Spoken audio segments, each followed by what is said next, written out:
ಮಾಜಿ ಸೈನಿಕರ ಕ್ಷೇಮಾಭಿವೃದ್ಧಿ ಸಂಘದಿಂದ ತಹಸೀಲ್ದಾರ್ಗೆ ಮನವಿ. ತಾಳಿಕೋಟಿ ಮಾಜಿ ಸೈನಿಕರ ಕ್ಷೇಮಾಭಿವೃದ್ಧಿ ಸಂಘದ 49 ಪದಾಧಿಕಾರಿಗಳಿಗೆ ಪಟ್ಟಣದಲ್ಲಿ ನಿವೇಶನ ಅಥವಾ ವಸತಿಯನ್ನು ಮಂಜೂರು ಮಾಡುವಂತೆ ತಹಸೀಲ್ದಾರ್ ಡಾಕ್ಟರ್ ವಿನಯ ಹೂಗಾರ್ ಇವರಿಗೆ ಮನವಿ ಸಲ್ಲಿಸಲಾಯಿತು.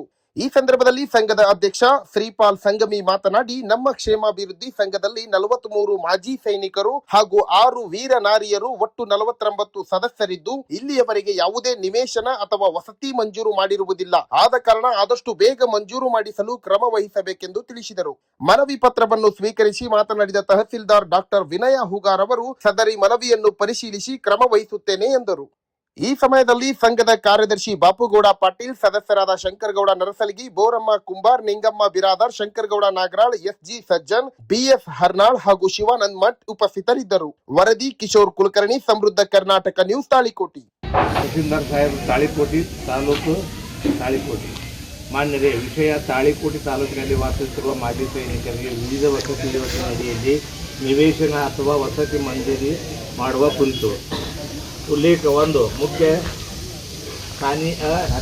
ಕಾರ್ಯನಿರ್ವಾಹಕ ಜಿಲ್ಲಾ ಪಂಚಾಯತಿ ಪತ್ರ ಸಂಖ್ಯೆ ವಸತಿ 2025-26 ದಿನಾಂಕ 17/1/2026 ಗೌರವಾನ್ವಿತ ಉಪ ಲೋಕಾಯುಕ್ತ ನ್ಯಾಯಮೂರ್ತಿಗಳು, ಕರ್ನಾಟಕ ರಾಜ್ಯ ಬೆಂಗಳೂರು ಅವರ ವಿಡಿಯೋ ಸಂವಾದ ನಿರ್ದೇಶನ ದಿನಾಂಕ 9/1/2026 ಮೇಲ್ಕಾಣಿಸಿದ ವಿಷಯಕ್ಕೆ ಸಂಬಂಧಿಸಿದಂತೆ ಅಧ್ಯಕ್ಷರು ಮಾಜಿ ಸೈನಿಕ ಕ್ಷೇಮಾಭಿವೃದ್ಧಿ ಸಂಘ ರಿಜಿಸ್ಟರ್ ತಾಳಿಕೋಟಿ ತಮ್ಮಲ್ಲಿ ವಿನಂತಿಸುವುದೇನೆಂದರೆ, ನಮ್ಮ ತಾಳಿಕೋಟಿ ತಾಲೂಕಿನಲ್ಲಿ 43 ಮಾಜಿ ಸೈನಿಕರು ಹಾಗೂ 6 ಮಂದಿ ವೀರನಾರಿಯರು, ಟೋಟಲ್ 49 ಮಾಜಿ ಸೈನಿಕರಿರುತ್ತೇವೆ.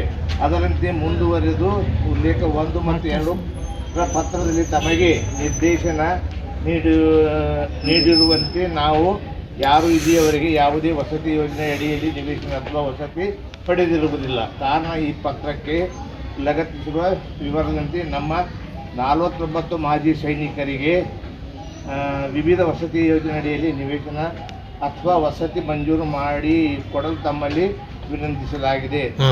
ಧನ್ಯವಾದಗಳು.